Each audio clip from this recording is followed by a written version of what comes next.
Hi, welcome to meaningoflife.tv. My name is Aryeh Cohen-Wade, and I'll be your host today for what I hope will be a very interesting discussion about the philosophy of Star Wars. So my guest today is Jason Eberl. Jason, could you introduce yourself? Sure. Hi. I'm a professor of philosophy and chair for medical ethics at Marian University in Indianapolis, Indiana.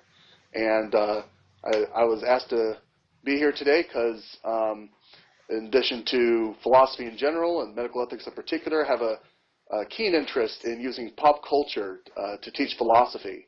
And I'm the co-editor of a few books on the subject, but two books on Star Wars and philosophy. One that was just published a couple months ago in anticipation of the new film coming out.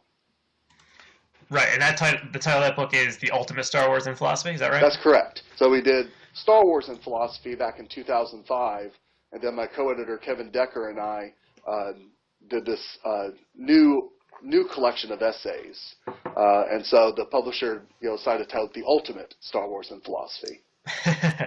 And maybe there's some people out there who have been living under a rock or on a desert island and don't realize that the seventh Star Wars movie, The Force Awakens, came out 2 weeks ago. It's breaking box office records and has reignited interest in Star Wars that I think was kind of dampened by the disappointment of the prequels. So we're going to be talking about some of the essays in your book, some of the questions of philosophy that Star Wars raises, and maybe a little bit about new questions raised by the new movie. I think if we talk about anything that involves spoilers, we will warn people beforehand, and if they still haven't seen the new movie and wish to remain unspoiled. So why don't we start off? I mean, why don't you talk about what you think? My first question would be: do you think Star Wars is kind of more philosophically fertile than some of these other pop culture areas that people talk about with philosophy, like Star Trek or Battlestar Galactica or Lost? Mm-hmm. It is and it isn't. So, for example, one of the other books that my co-editor Kevin Decker and I did together was on Star Trek and philosophy. And in fact, we have an ultimate Star Trek and philosophy book coming out to mark the 50th anniversary of that franchise this spring. And what's great about Star Trek is it's truly science fiction. And there's also over 700 hours of Star Trek programming, so there's a lot to draw from. Star Wars is really sci-fantasy. And if you take just what Lucasfilm considers to be the canon, there's not as much to draw on. You have the 7 films now and a couple of the TV shows that they've done, the animated shows. One of the things we decided to do in this new book to differentiate from the previous ones is we didn't rely just on the films, but encouraged authors to utilize what's known as the expanded universe material of novels and comics and video games, which really expand the story and the characters in lots of new and interesting ways. So in one sense, Star Wars doesn't do quite as much as, say, Star Trek, just to use that comparison. On the other hand, Star Wars has the advantage of dealing with themes that are not just philosophical, but also spiritual. And I think that's a lot of its appeal, too, again, as a form of sci-fantasy as opposed to just sci-fi, and really as a form of modern-day mythology. Mm-hmm. Yeah, so I actually wanted to talk about that issue with the canon and the expanded universe, as there's an essay in the new collection about that, so maybe we'll talk about that a little bit later. And so why don't we talk about what do you think are kind of the basic philosophical ideas that are embedded in Star Trek, in Star Wars, and dealing really with the Force, the Jedi, and the mythology that Lucas created, and looking at how he was taking Joseph Campbell's ideas about mythology when he created the original movies. So a lot to go on there. Well, I'll start with just what I think is probably the central philosophical theme in Star Wars, and that is the moral theme of what causes someone to commit evil acts or to become an evil person, and the possibility of that person redeeming themselves, there still being good in them. And several of the essays in between the two books that we've edited, including my own essays that I contributed really focus on the story of Anakin Skywalker as told through the 3 prequel films, and then continuing as the character of Darth Vader in the original trilogy. As you mentioned, the prequel films have kind of soured a lot of Star Wars fans because they weren't as well made. There was some magic element missing that the original trilogy had. Nevertheless, despite how they're not being executed as well, the story of the fall and redemption of Anakin Skywalker, I personally think, and some of our contributors agree, is probably the most resonant theme in the Star Wars films, because we've all dealt with people, or ourselves have had to deal with, moral failings and guilt and the question of, is there possibly forgiveness, forgiving another person, or of redemption and so on. So particularly since the first Star Wars film I saw was Return of the Jedi, which is where Luke is risking everything to bring his father back to the good side. That was a major theme that's jumped out to me. Of course, the Force itself, this metaphysical entity that George Lucas created, very conscientiously as a stand-in for various religious or more spiritual, metaphysical concepts. You can look at the Force on the one hand as kind of representing, say, the Eastern thought, the impersonal cosmic force of nature, particularly in the Taoist concept of qi, this energy that all living beings have. Yoda specifically describes the Force to Luke in that way in The Empire Strikes Back. On the other hand, the Force is also described as having a will. So there seems to be a personal dimension to the Force, like a personal God that you have in the monotheistic religions of the Mideast and the West. So I think Lucas was trying to create something that in one sense was kind of representative of all these different beliefs, so that everyone finds something they can identify with in the concept of the Force. And in doing that, just to go now to the kind of third thing you mentioned, the mythological aspect, Lucas never formally studied with him, but was very much a student of the mythologist Joseph Campbell. And he's famous, among other things, for this book he wrote called A Hero with a Thousand Faces, in which Campbell describes what he calls the hero's journey, which he thinks is an archetypal journey that's found throughout all sorts of Western and Eastern mythological traditions and stories. And so Lucas crafted the character of Luke Skywalker to fit right into that motif. And when he went back into the prequels, Anakin Skywalker, his father, fits in that motif. And clearly, I don't think I'm spoiling anything here, but the central character of The Force Awakens, Rey, she's also undergoing the hero's journey. To what end, we yet don't know. But she's clearly started on that journey. Right. I heard an interesting comment. I think it was on someone on NPR talking about the two kind of great mythologies in the pop culture realm of our era are Star Wars and Harry Potter. And the person described something like, I'm telling you a story about a young man who seems normal, but suddenly discovers he has magical abilities. He goes on a journey with a male, a female, and has a wise, older mentor figure. There's someone who is responsible for, a very evil character responsible for the death of his father, and he eventually confronts this character and triumphs over him. So, what am I describing Harry Potter, or am I describing Star Wars? It could be either. And so these kind of are central, central core. Something about the storyline definitely taps into a central part of human experience and what we want from a story. And if you look at classical literature, like the story of King Arthur and the sword Excalibur, which is his father's sword, or Hamlet avenging his father's death, or and actually when J.J. Abrams, of course responsible for the newest Star Wars film, when he rebooted the Star Trek franchise a few years back, he kind of wrote in a similar type of storyline for Captain Kirk. father killed at a young age, gets a mentor in the person of, in that case, Admiral Pike, or Captain Pike, that becomes Admiral Pike, and again, undergoes this hero's journey to then, against the enemy who killed his father, and through that struggle becomes the captain of the Enterprise. So Abrams, I think, is very conscientious in doing that with Star Trek, probably being influenced consciously or subconsciously by his love of Star Wars and that story that Lucas crafted.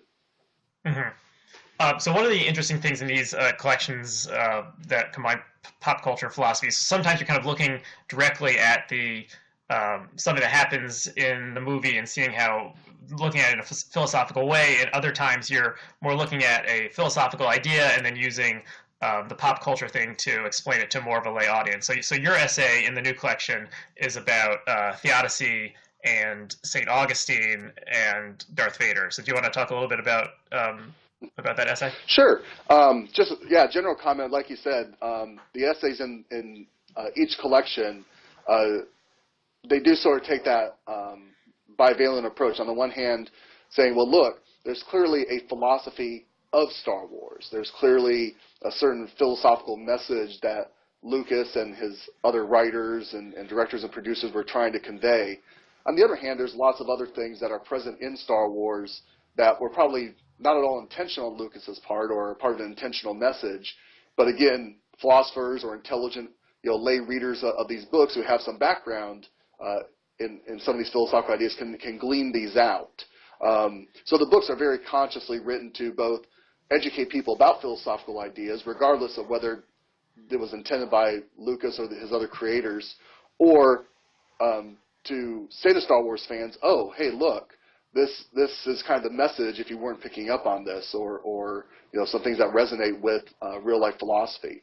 So for example, talk about my essay, which is kind of a sequel to the essay I wrote in the first Star Wars and Philosophy book back in 2005, where I talked about free will and predestination with respect to both Anakin and his son Luke. The question of whether Anakin, as the chosen one, does he have a destiny that's already been pre-written for him? And same with Luke, who's constantly being told that he has a destiny to fulfill by Obi-Wan and by Yoda. And what's interesting is that, in both episodes 3 and episode 6, Anakin has to make a choice, right? He makes a choice to side with the Emperor over the Jedi in order to save his wife. And then in episode 6, he sides with his son against the Emperor and kills the Emperor. And so the question of whether either of these choices were predestined or whether he has free will is something I discuss in that essay. In the follow-up essay in the newer book, continuing to sort of explore the moral psychology of Anakin Skywalker / Darth Vader, the question I wanted to explore now is, so what is it that motivated him to turn to the dark side? I wrote the first essay before episode 3 had come out, so I didn't have the full story yet, but now with that film in hand, I was able, and some also the books that have talked about how his character evolves since his fall, the intervening 20 years.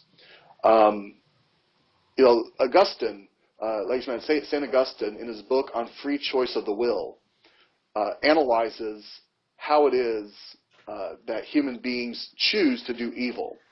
Because the key point, not only for Augustine, but for most classical philosophers, including Plato, Aristotle, Socrates, and so on, is that no one chooses evil for its own sake. People choose to do evil because they believe it's good. There's some good that they are pursuing as they perceive it. Now, if morality is completely subjective, then whatever anyone decides is good and decides to pursue is good for them.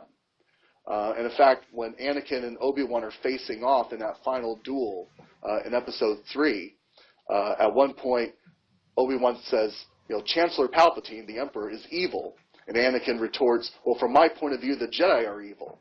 And Obi-Wan says, well, then you are lost, right? Mm-hmm. Is good and evil then simply a point of view?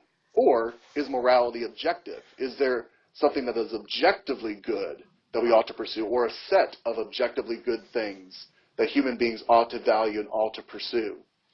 And Augustine's answer to that question, in short, is yes, there are objective goods.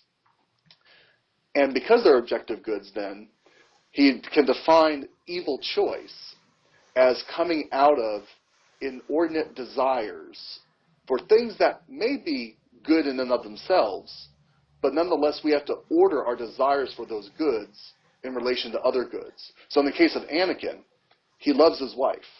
Completely understandable. Any man should love his wife, any wife should love her husband, and so on. But then, is there a limit to that love? Does that love potentially become inordinate or disordered when, in Anakin's case, he slaughters little children for the sake of safeguarding his wife?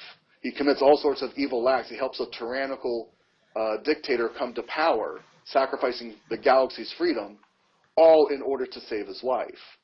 So, again, Augustine would say a man's love for his wife is a good, but can it become an inordinate good when other goods are allowed to be sacrificed in pursuit of it?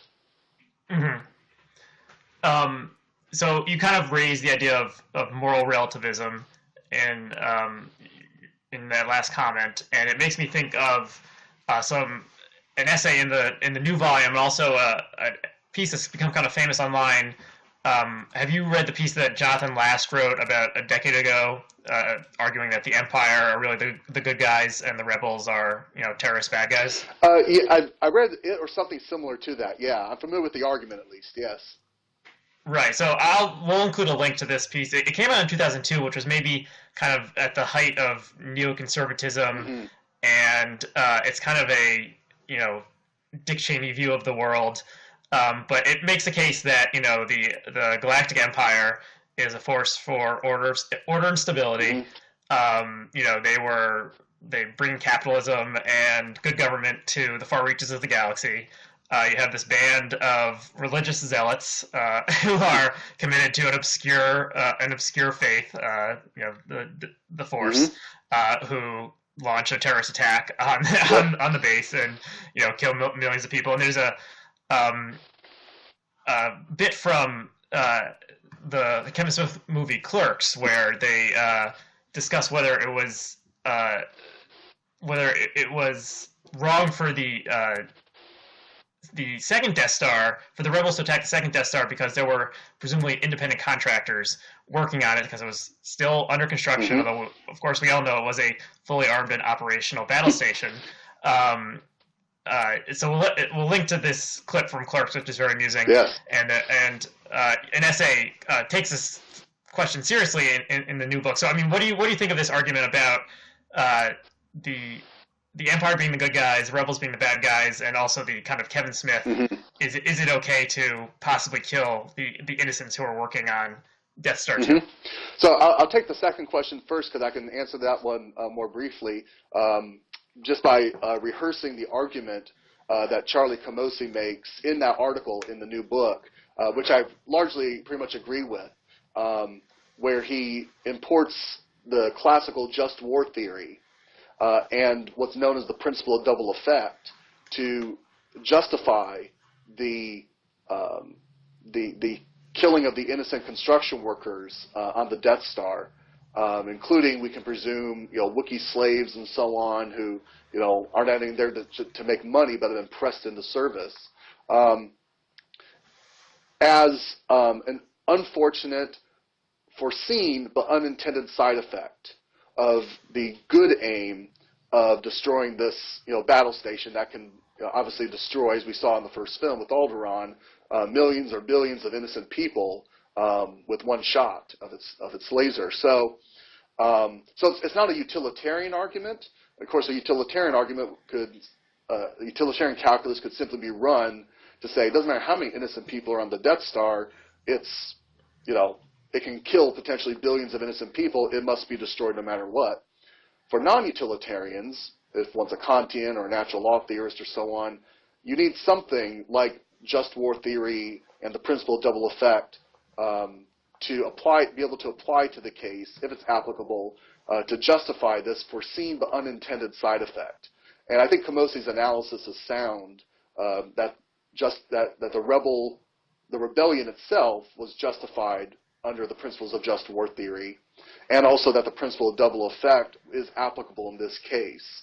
Can you describe what the principle of double effect is? Oh, certainly. So the principle of double effect basically says that a moral agent may do an action that has two, potentially more, but we'll keep it simple, two effects. One of which is a positive, a good effect that's morally good or at least neutral, and a negative effect that normally if you pursue the negative effect on its own intentionally would be wrong. So it's wrong to blow up something with a bunch of innocent people on board, normally, right? You know, if the Death Star was not a battle station that was threatening the galaxy, but simply, you know, a big space station, and the rebels blew it up, that wouldn't be justified by double effect, right? That negative effect isn't being pursued for its own sake. But if you're pursuing this good effect, in this case, protecting the galaxy from this horrible weapon, this weapon of mass destruction, right, to use a term of art from our day, then the idea is that so long as you're only intentionally aiming at that good effect, and the bad effect, the death of the innocent people, is not a means towards achieving that good effect. Right? It doesn't, you know, the Death Star could have been completely uninhabited, and the rebels would have still blown it up, right?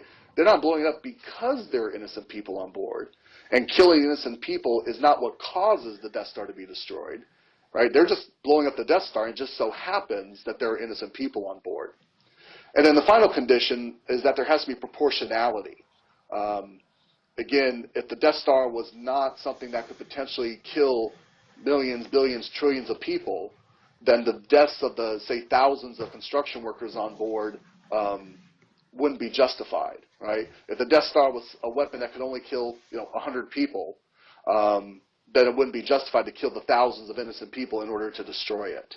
And this principle, just, to tie into a real-world scenario, gets used a lot, say, for example, in medical ethics, which I teach, where we talk about giving patients pain-killing medication that we're not attempting to euthanize them, but we know that by giving them this pain-killing medication, in order to regulate their pain, may have a side effect of hastening their death.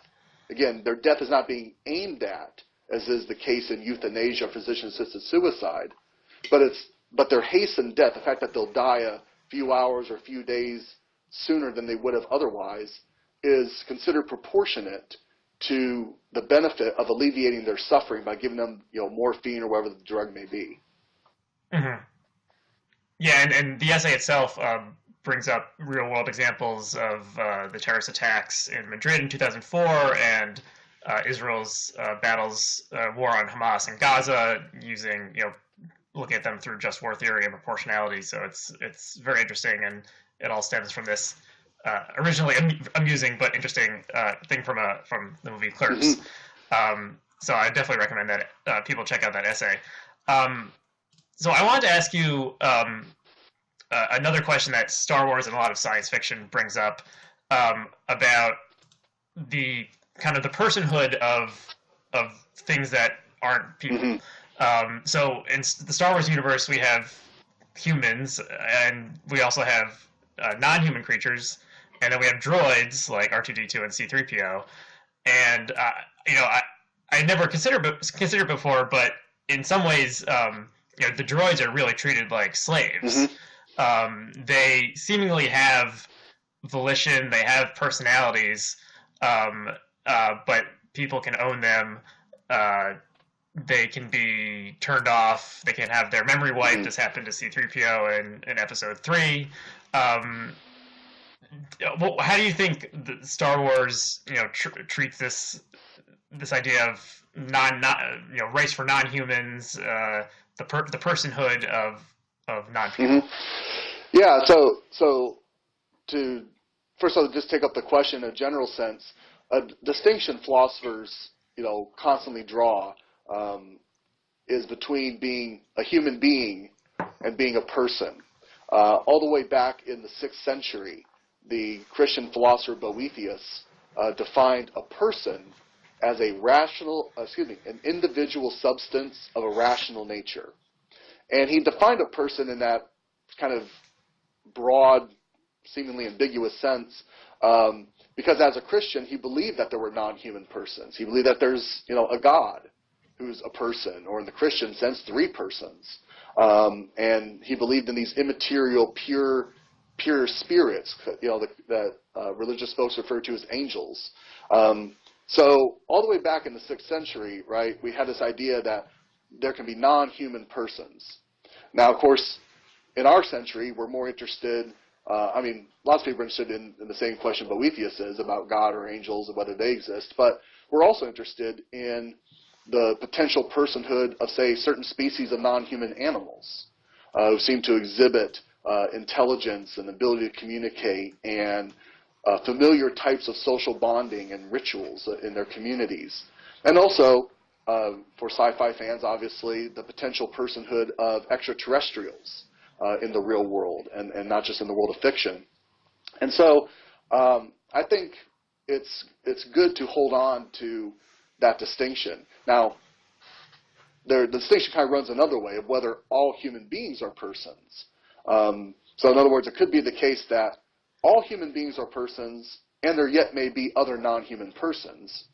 Or it could be that there's this category of persons and some human beings qualify as persons, some don't. Some aliens may qualify, some don't. Some other animals may qualify, some don't. Droids may qualify, and so on. So, particular answers to all those questions we don't have time to get into, but to go to how Star Wars answers that, it is interesting, and it actually ties back into the other part of your previous question, which I realized never actually got around to answering about, whether the rebels are terrorists, right? Mm-hmm. Do the good guys really act like good guys in these films?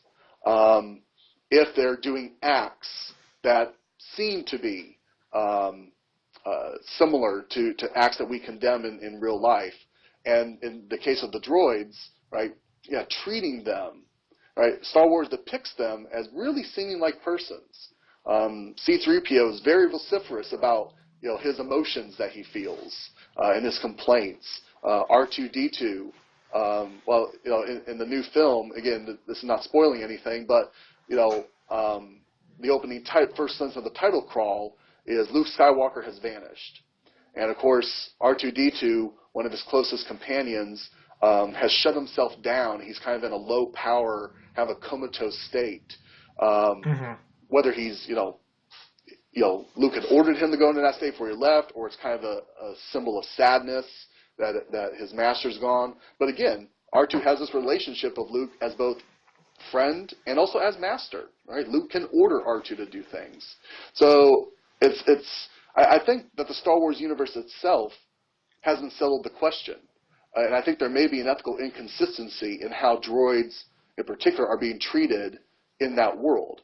What they need to have is, what they got to do on Star Trek and Star Trek The Next Generation, where they took the android crew member Data and actually held a hearing to determine his legal standing under Federation law as to whether he's a person or not. And in that episode established that he was. So I think the droids, they need their droid version of Martin Luther King Jr.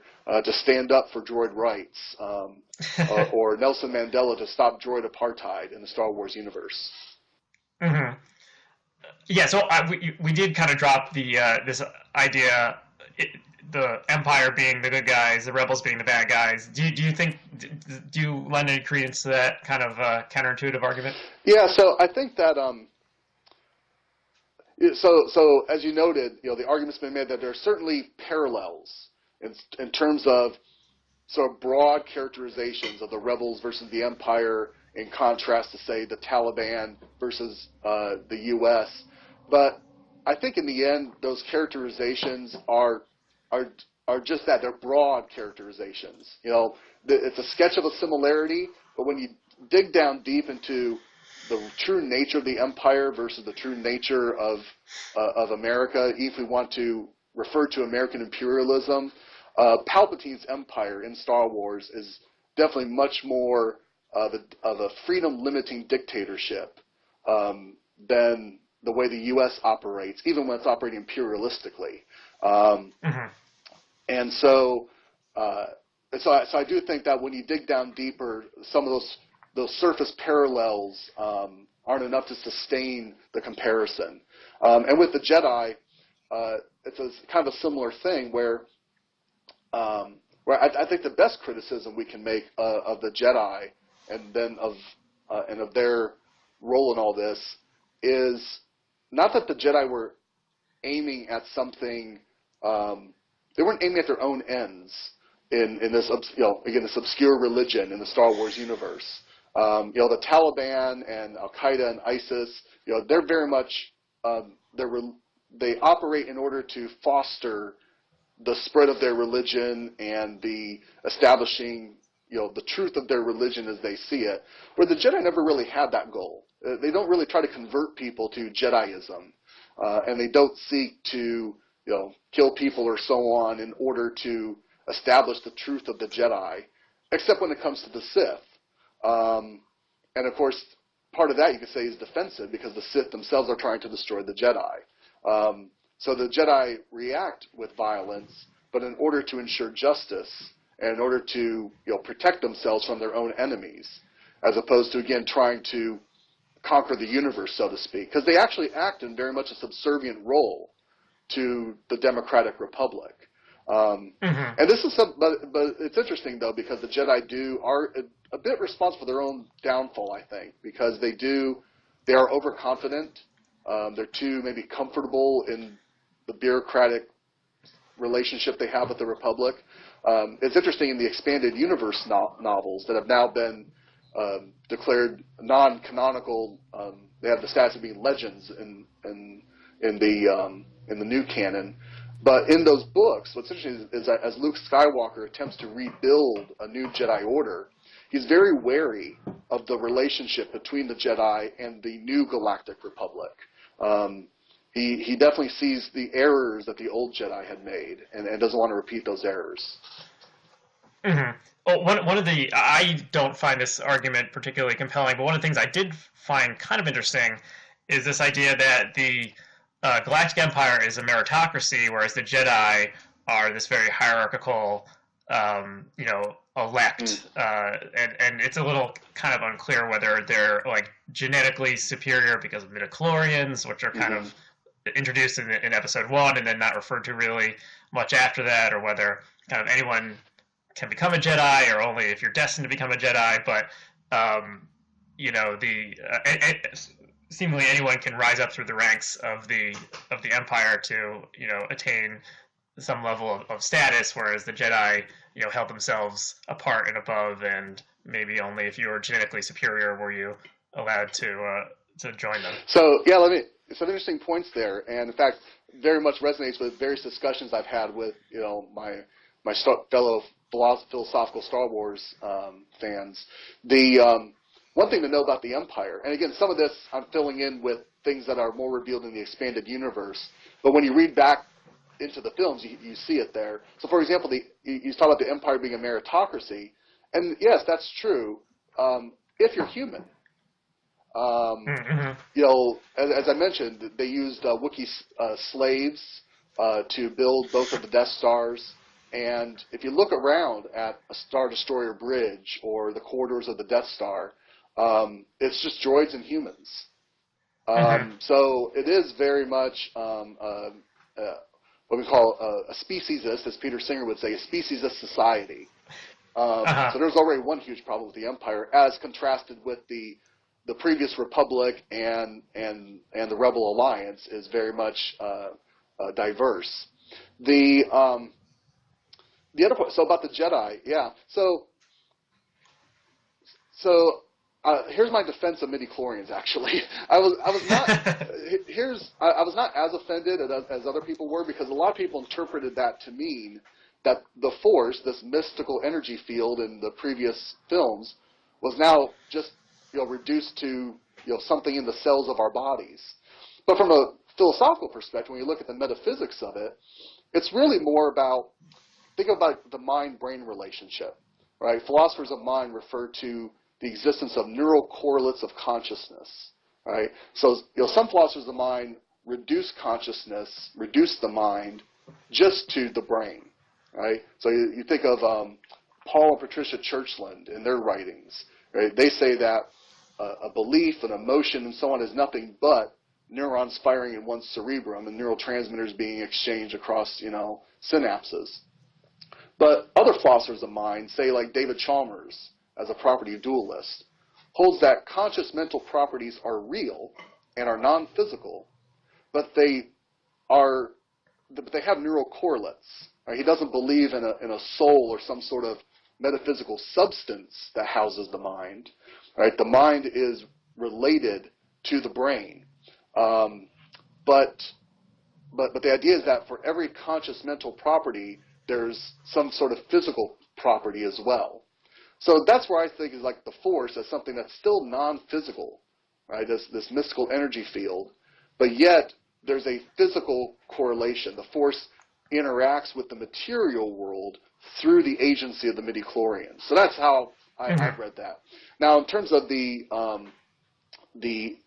sort of the superiority that seems to give the Jedi, one of my colleagues, Joe Long, who wrote a chapter for the first Star Wars book, he didn't discuss this in his chapter, but in conversation, he's complained that the midi-chlorians and all that, it really creates a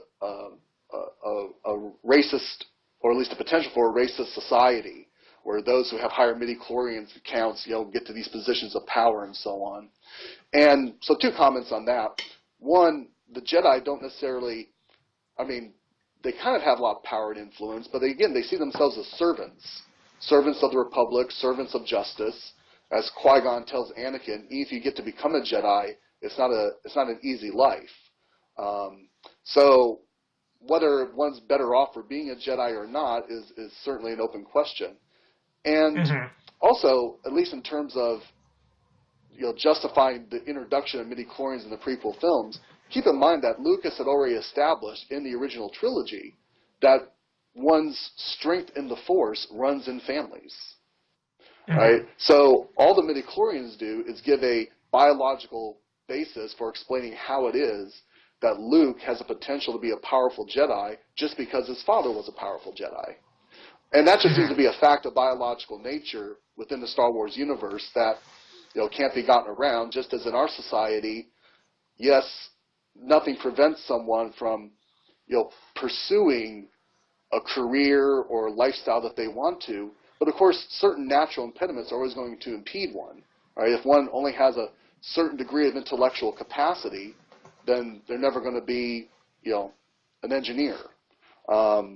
If someone lacks certain physical abilities, they're never going to be able to be an NBA basketball player. So there are just certain facts of life that we just have to accept as a society that aren't necessarily tantamount to injustices. Okay, that's interesting. I hadn't thought about that link between, that there seemed to be some genetic link expressed in the first trilogy, and then midi-chlorians were possibly just the explanation all along. So I wanted to ask one question about this expanded universe in canon before we talk about the new movie briefly.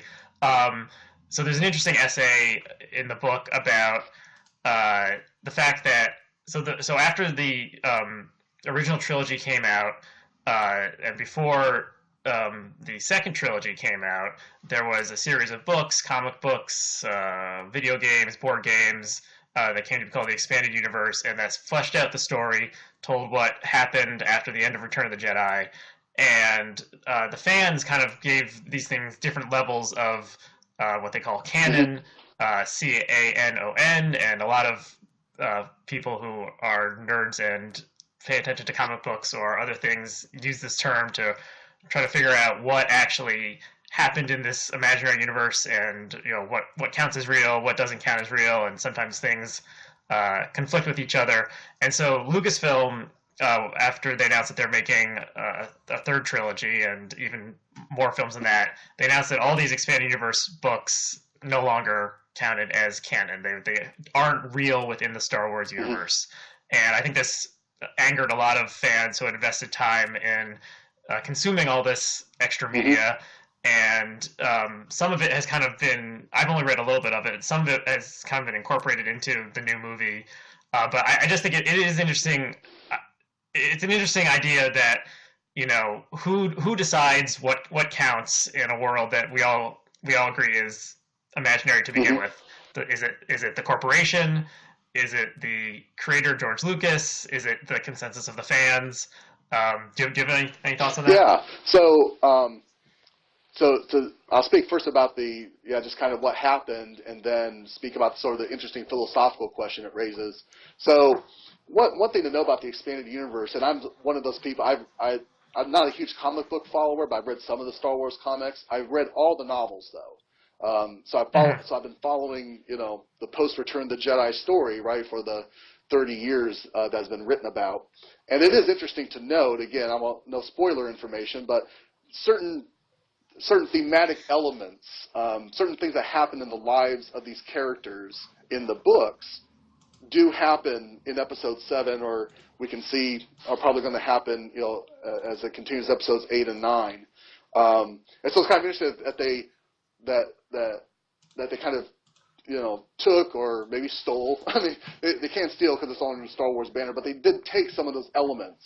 And that raises the question for me of whether they could have, Abrams and Lawrence Kasdan and Michael Arndt writing the screenplay, whether they could have worked still within that universe.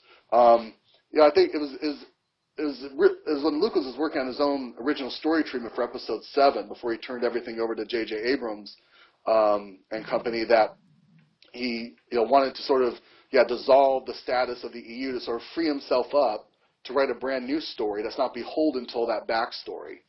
In a way, it's similar to what J.J. Abrams himself did with the rebooted Star Trek films by creating this alternate timeline. So what's interesting there in the Star Trek universe is all the original Star Trek timeline still exists. It's just in a different universe. And Mm-hmm. everything we see in the Abrams films is just a different parallel universe. But you can't do that in Star Wars. There's no time travel in Star Wars. So it really is a more abrupt breaking of this history that had been established.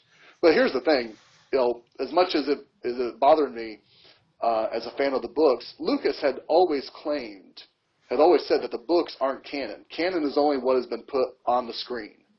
And so even though he authorized these books, and they're all written under the Lucasfilm banner with the Star Wars name, Lucas had always said, this is not canonical. But of course, fans have taken it differently. So to get to the interesting philosophical question, is this question that you raise of ownership of this saga, ownership of this material, ownership of these characters. Just because Lucas created them, does that mean he can do whatever he wants with them now? Of course, long before episode 7, even before episode 1, Lucas had angered a number of fans by changing a fundamental scene with Han Solo, right?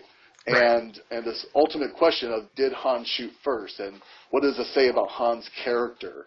And Lucas's response as well, if Han was just a cold-blooded killer, it's harder to, sort of invest in his redemption story from rogue smuggler to, rebel hero. Whereas I've always taken it to be, it's a better journey because of that. Someone who's really starting from what might be considered a despicable place. Although Greedo was pointing the gun at him already. It seemed pretty clear he was going to shoot him no matter what. So I don't know. I think Han still might have been justified killing in self-defense. I don't think it was cold-blooded murder. Anyways, so what the chapter argues in the new book is that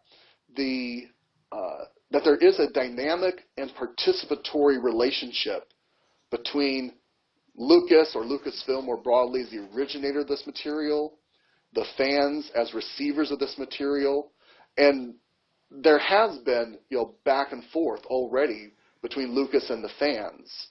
So it's almost like he set this expectation. A prime example of that is the planet Coruscant as the capital of the Galactic Republic was established in one of the EU novels, the very first one, actually, by Timothy Zahn, Heir to the Empire.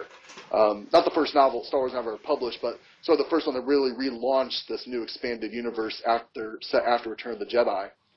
And so when Mm-hmm. Lucas wrote Episode 1, again, he didn't have to pay attention to that. He could have made the Galactic capital, whatever he wanted, but he chose to make it Coruscant, this city planet, as described in Zahn's novel. So it seemed like Lucas, even though these were non-canonical sources, was still willing to have some back and forth with the rest of the Star Wars community. And so that's why it was kind of abrupt and a little bit, painful from the sense that, I'm not listening to this anymore. I'm going to do my own thing. Mm-hmm. Yeah, it's interesting. I think as fandoms become more coherent through online communities, and there's a lot more communication between fans and creators, like kind of who owns the characters is just kind of an interesting thing to think about. And I think these issues will stay with us. So why don't we talk just a little? Real quick. Let me. Yeah. I mean, take a real world example. Take any piece of art. Let's say that Leonardo da Vinci was still alive, and here's the Mona Lisa, right, hanging in the Louvre in Paris, and da Vinci says, you know what? She needs, I'm going to give her a unibrow, and so he takes his paintbrush and he paints her, a Frida Kahlo style unibrow. Does he have the right to do that, right? And I think it's when we look at some of those real-world examples of things that we do consider art. But, of course, in the case of a painting, it's kind of static, right? It's been created. It's there. And Lucas famously says about his films, he says, or films in general, he says, films are never finished, they're just abandoned. And so that's why he always feels justified in going back and tweaking it however he wants. But again, will we feel that Da Vinci were justified in tweaking the Mona Lisa just a little bit more? Probably not. Mm-hmm. Yeah, and there's also questions I believe raised in this essay about the idea of the death of the author and who decides the meaning of a work of art or a text. Is authorial intention the final word, or is interpretation more important? So yeah, these are issues that go beyond just sci-fi geeky communities. So why don't we talk a little bit about the new movie, The Force Awakens? So if you haven't seen it yet and you want to remain unspoiled, stop listening or watching now. First of all, just what did you think of the new movie? I liked it a lot. And so now that we're in we're allowed to speak about spoilers now. There's been a lot of complaints that the film is very much a retelling of Episode 4. And I kind of alluded to this earlier that, Lucas used the hero's journey thematic he got from Campbell for both, Luke in Episode 4 and beyond, and for his father Anakin in Episode 1 and beyond. And again, I think Abrams and his fellow screenwriters crafted Rey to undergo this same journey. So, yeah, it's going to be thematically similar. Now, is there a lot of parallels that are maybe a bit too much on the nose? There have to be another planet-destroying superweapon? Does Rey have to be on on a desert planet just like Anakin and Luke? So it could have been that maybe they were trying to create these parallels a bit too strongly. But of course, one of the things about Star Wars, as say contrasted with Star Trek, which is can be a bit more heady at times, is Star Wars is written for all ages. Right? I'm not going to say Star Wars is written for kids because it's not just for kids, but it is very much from the get-go, crafted towards people from ages 8 to 80, or even younger and even older. So you do have to have a message. If you want that message to resonate with young children, you do kind of have to make it pretty spot on for them. But otherwise, I loved the film, and I think it was necessary to set up what I'm hoping. What everyone fears now is that Episode 8 will then be a rehash of Empire Strikes Back. But I don't think that'll be the case. Partly because we have a new director, other writers involved in the creative process for Episodes 8 and 9.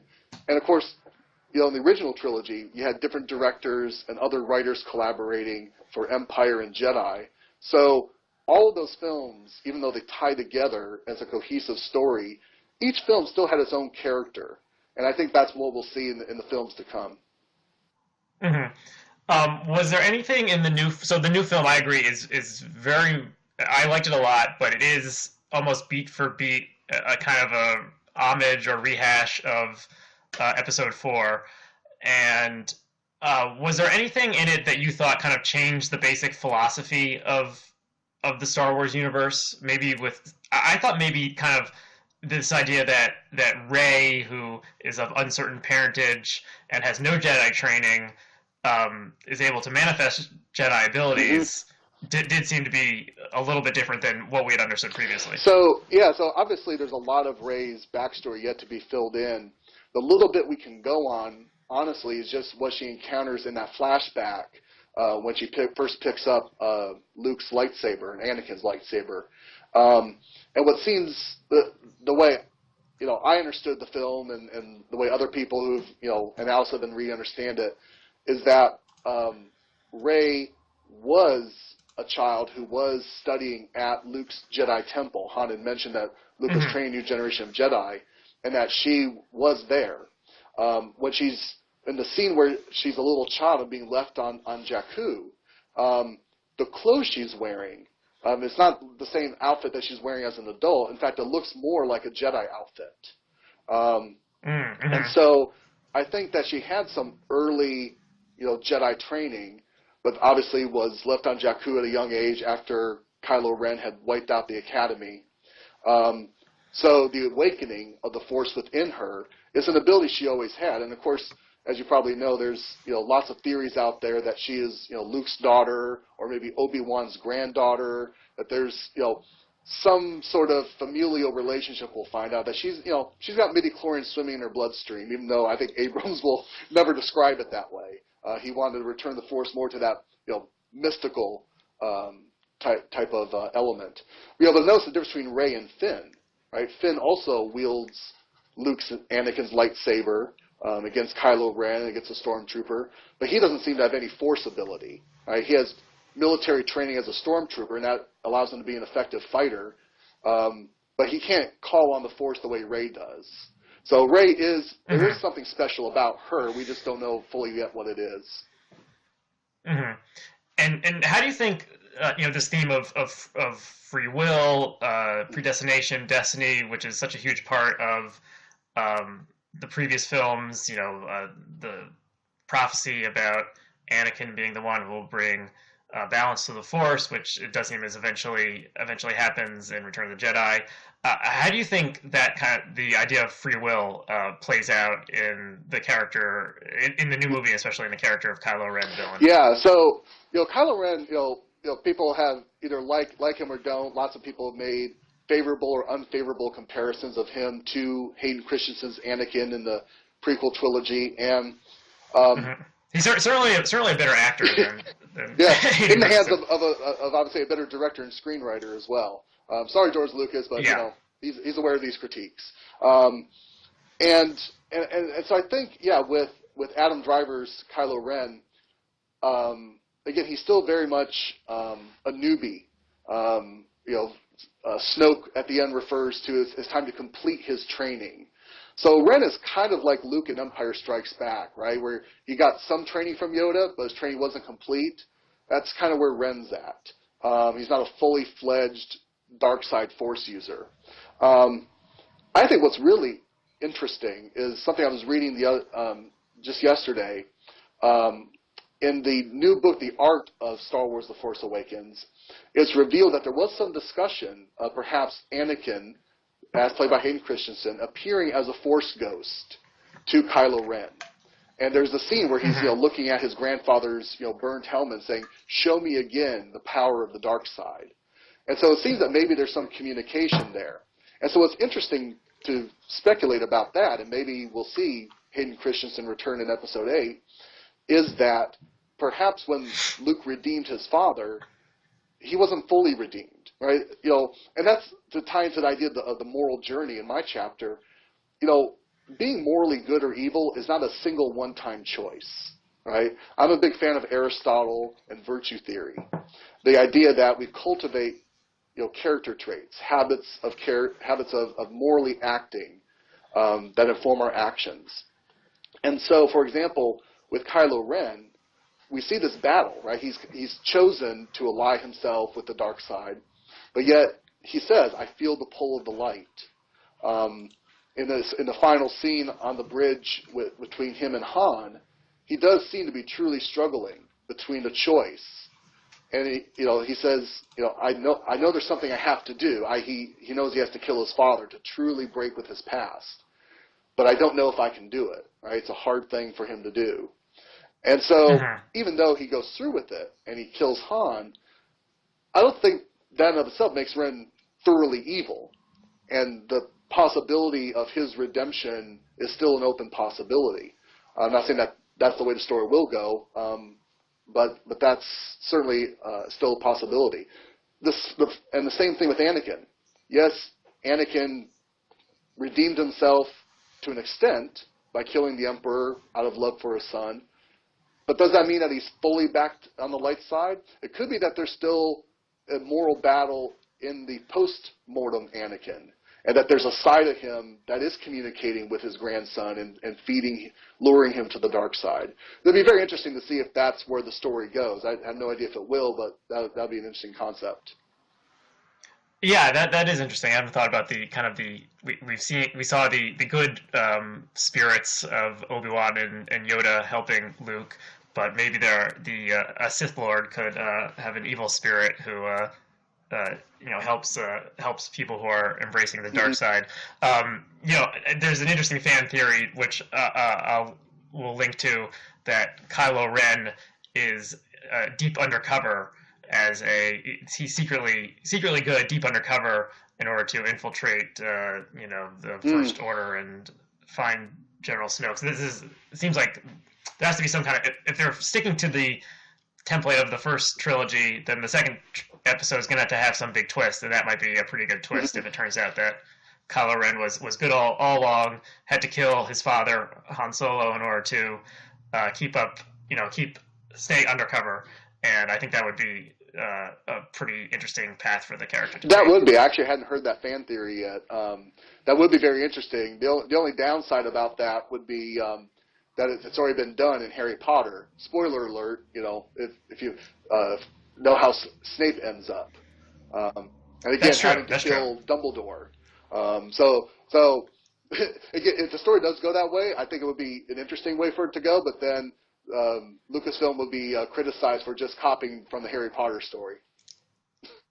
Well, I think one of the lessons of Star Wars is that there's not a lot of new stories under the sun or under the twin suns of the desert planet Tatooine. So we've probably reached about the end of our time. Thank you so much, Jason, for coming on. So the book again is The Ultimate Star Wars in Philosophy. You must unlearn what you have learned. We'll include a link where people can get the book from Amazon. And thanks so much for coming on Meaning of Life. Great. Thank you very much for having me. It was a pleasure. Okay, bye.